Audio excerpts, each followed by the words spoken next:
আদম আলাইসাল্লাম তিনি প্রথম মানুষ, কিন্তু প্রথম জীব কিন্তু তিনি না। ৭৩ ফেরকার মধ্যে আসলে সঠিক ফেরকাটা কোনটা?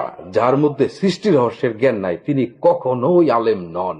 সৃষ্টি রহস্যের জ্ঞান না থাকলে সেই আলেম, সেই পীর সাহেব বাতিল, 100% বাতিল। আসসালামু আলাইকুম ওয়া রাহমাতুল্লাহি ওয়া বারাকাতুহু। আপনি কি খাচ্ছেন? আপনি প্রকৃতি থেকে যে খাবারগুলো খাচ্ছেন এগুলো আসলে কি? আপনি আসলে মূলত আপনার মৃত কোনো পূর্বপুরুষের ডিএনএ খাচ্ছেন, ডিএনএ কোড গুলা খাচ্ছেন। আশ্চর্য লাগছে? আসুন দেখি কিভাবে। পিতা মাতা আত্মীয় স্বজন কেউ নিশ্চয়ই ইতিপূর্বে মারা গিয়েছে, বা পূর্বপুরুষ যারা ছিল তারা কিন্তু মারা গিয়েছে, মৃত্যুবরণ করেছে। করলে তার এই দেহটা এই মাটিতে রয়ে গেছে। সেখানে রসের নির্যাস নিয়ে একটা কাঁঠাল গাছে কাঁঠাল হচ্ছে, আম গাছে আম হচ্ছে, জাম গাছে জাম হচ্ছে, ডাব গাছে ডাব হচ্ছে, পশু ঘাস খাচ্ছে, পাখি ফল খাচ্ছে। এইভাবে আপনি যে আপনি টেবিলে বসে মোরগটা খাচ্ছেন, সেটা আপনার পূর্বপুরুষের ডিএনএ খাচ্ছেন। আসলে এই বিশ্ব ব্রহ্মাণ্ডে যা আছে এই মানব দেহের ভিতরে তা আছে। কিভাবে এই কথাটা দেখেন, এই মানব দেহের ভিতরে আপনার ইতিপূর্বে যত প্রাণী এই পৃথিবীতে ছিল, যত পশু ছিল, একেবারে ডাইনোসর সহকারে, এই ডাইনোসরের ডিএনএও আপনার আমার দেহের মধ্যে রয়ে গেছে। আপনি বিজ্ঞান দ্বারা দেখবেন মানুষের মধ্যে, মানুষ আমরা নিজের পশু মানুষ মনে করতেছি, আসলে প্রকৃত অর্থে কিন্তু মানুষ নয়।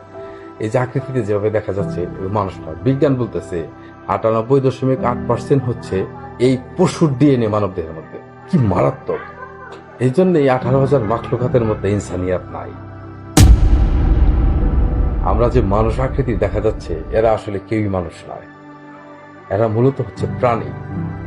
একটা খুব মারাত্মক বিষয় দেখবেন যে আদম আলাইসাল্লাম তিনি প্রথম মানুষ, কিন্তু প্রথম জীব কিন্তু তিনি নন।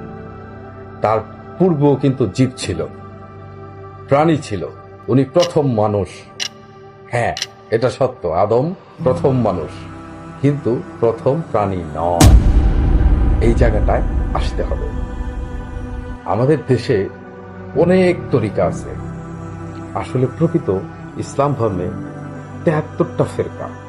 কোন ফেরকাটা সঠিক? সবাই বলে আমারটা সঠিক, সে বলে তারটা সঠিক। আসলে সঠিক কোনটা?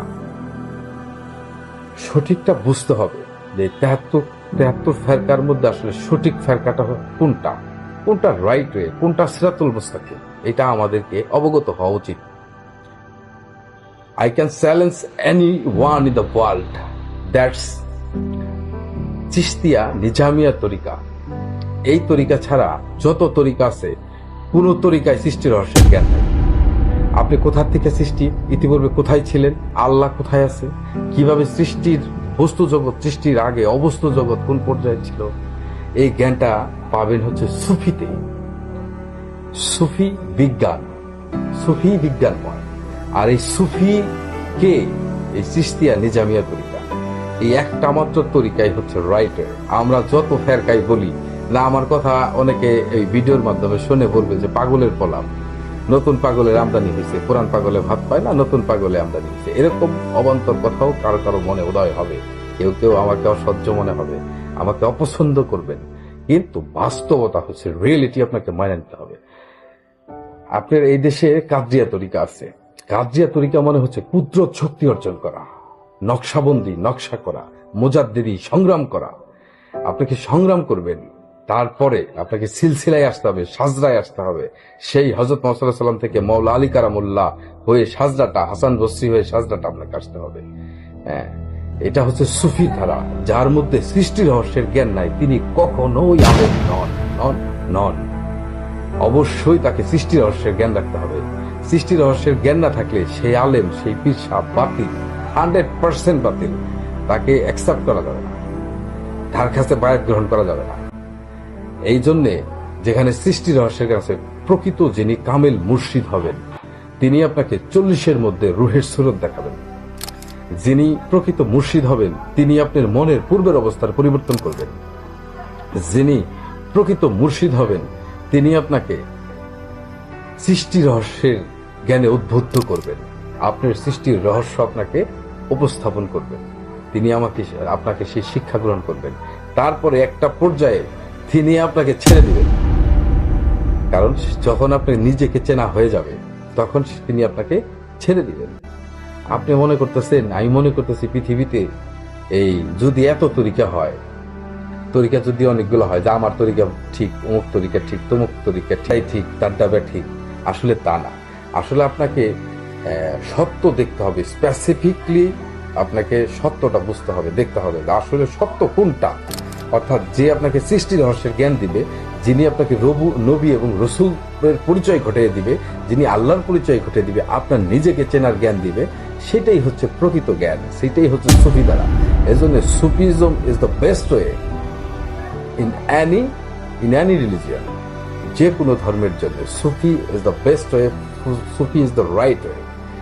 সুফিকে অনেকে বুঝতে পারে না। আসলে আপনি পৃথিবীতে যত তরিকা আছে আমাদের ইসলাম ধর্মের মধ্যে, যে কোনো তরিকায় ইচ্ছা করলেই প্রবেশ করতে পারবেন, ইচ্ছা করলে বায়াত গ্রহণ করতে পারবেন, কিন্তু নো নেভার চিশতিয়া নিজামিয়া তরিকা, এই তরিকায় ইচ্ছা করলেই আসতে পারবেন না। It's not a simple way. আপনাকে এই তরিকায় আসতে হয়, এই তরিকার কথা, এই তরিকার জ্ঞান বুঝতেও মাথা ঘোরাবে, ঝিমঝিম ঝিমঝিম করবে।